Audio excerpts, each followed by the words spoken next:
నేను ఊరికే ఒక 5 మినిట్స్ కూర్చొని వెళ్ళిపోతాను వచ్చా. ఈ ఫంక్షన్లకి రావాలంటే చాలా భయం, కంపల్సరీగా మాట్లాడాలి. నా సొంత సినిమాలు కూడా నేను ఎగ్గొట్టా ఫంక్షన్స్కి. రాము గారు ఫోన్ చేశారు అనగానే వేరే చెప్పకుండా డైరెక్ట్గా వచ్చా స్టేజ్ దగ్గరికి.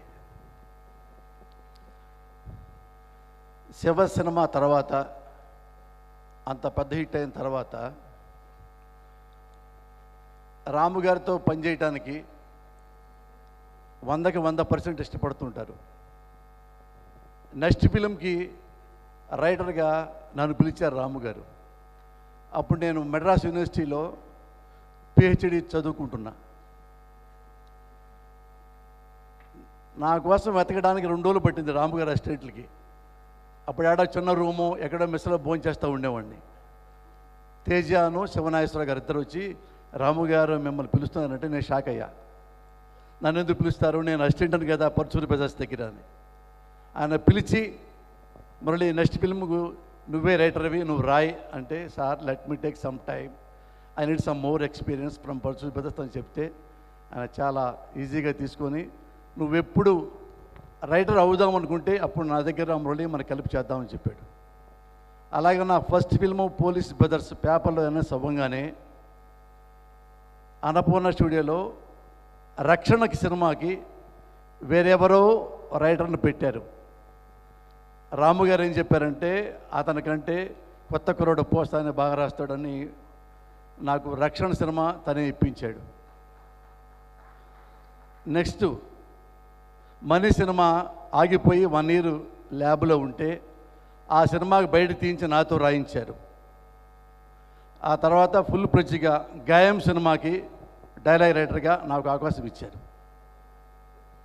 ఇంత అనుబంధం నాకు రాము గారితో ఉంది. రాము గారికి గురించి మిగతా డైరెక్టర్లతో కంపేర్ చేయటం, మిగతా వాళ్ళతో కంపేర్ చేయటం నాకు నచ్చని పని. కానీ ఒక మాట అయితే చెప్పచ్చు, భారతదేశంలో సినిమా పరిశ్రమలు అన్ని రకాల భాషలో ఉన్నారు. టోటల్ సినిమా పట్ల పరిపూర్ణ అవగాహన, ఫుల్ కమాండ్ ఉన్నవాడు ఒకే ఒక వ్యక్తి, దట్ ఈజ్ రామ్ గోపాల్ వర్మ. అది నేను ప్రస్ఫుటంగా స్పష్టంగా నమ్ముతా, దగ్గరుండి చూశా.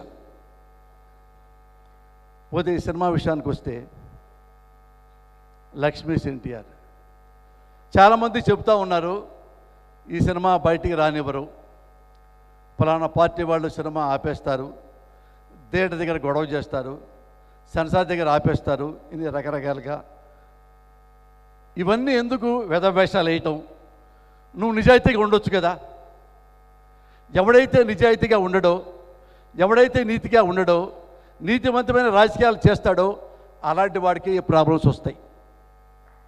వాజ్పేయికి రాలేదుగా, అద్వానికి రాలేదుగా, చాలామంది నిజాయితీ పొలైన వాళ్ళకి రాలేదుగా, పుచ్చలపల్లి సుందరయ్య రాజకీయాల్లో ఉన్నాడు, కష్టాలు రాలేదుగా. ఎవడికి వస్తాయి కష్టాలు, కోపాలు, బాధలు, కన్నీళ్ళు? వేషాలు వేసిన వాడికి, అవినీతి పనులు చేసిన వాడికి, వెన్నుపోటు పుడిచిన వాడికి వాడే బాధపడుతుంటాడు. నువ్వు ఆ పని చేయకపోతే రాము ఈరోజు ఈ సినిమా తీయడు కదా. ఏ రామాయణం మహాభారతం తీసుకుంటాడు కదా. నువ్వు వేషాలు వేస్తే తీయడానికి రాము రెడీగా ఉంటాడు. రాము తప్పు చేసినా రాము మీనే రాము సెటైర్ వేసుకుంటాడు. తన గురించి నేను పరిపూర్ణ మానవుడిని, ఐఎమ్ క్రిస్టల్ అని ఎప్పుడు చెప్పలేదుగా. తను తప్పు చేశాడా, ఎస్ ఐ డిడ్ మిస్టేక్ అంటాడు. నువ్వు ప్రజాస్వామ్యంలో ఉండి, ప్రభుత్వంలో ఉండి, రాజకీయాల్లో ఉండి నువ్వు లంగా పనులు చేస్తుంటే రాము ఎందుకు వదిలిపెడతాడు? నేను రాజకీయాల్లోకి వచ్చినా, నేను వెధవ పని చేసినా, సన్నాసి పని చేసిన రాముకి నన్ను తిట్టే హక్కు ఉంది. ఎందుకంటే అతను సిటిజన్, అతను ఓటరు. అడిగే హక్కు, అనే హక్కు రాముకి 100% ఉంటుంది. కాబట్టి ఈ సినిమా 100% ఎవరైనా సెన్సార్ వాళ్ళు కూడా స్పష్టంగా ఇక్కడి నుంచే విజ్ఞప్తి చేస్తున్నా. ఇది జరిగిన కథ. ముట్టుకోకుండా బయటకు వస్తే ప్రజలు రియలైజ్ అవుతారు. సినిమా స్పష్టంగా ఉంటుంది. సినిమాలో ఎవడైతే నీతిమంతుడు ఉంటే వాడికి ఓట్లు పడతాయి, ఎవడైతే వేషాలు వేశాడు అని జనం అవమానిస్తే, అభిప్రాయపడితే వాడు నాశనం అయిపోతాడు. డెఫినెట్గా వాడు నాశనం అయిపోతాడు. God bless you.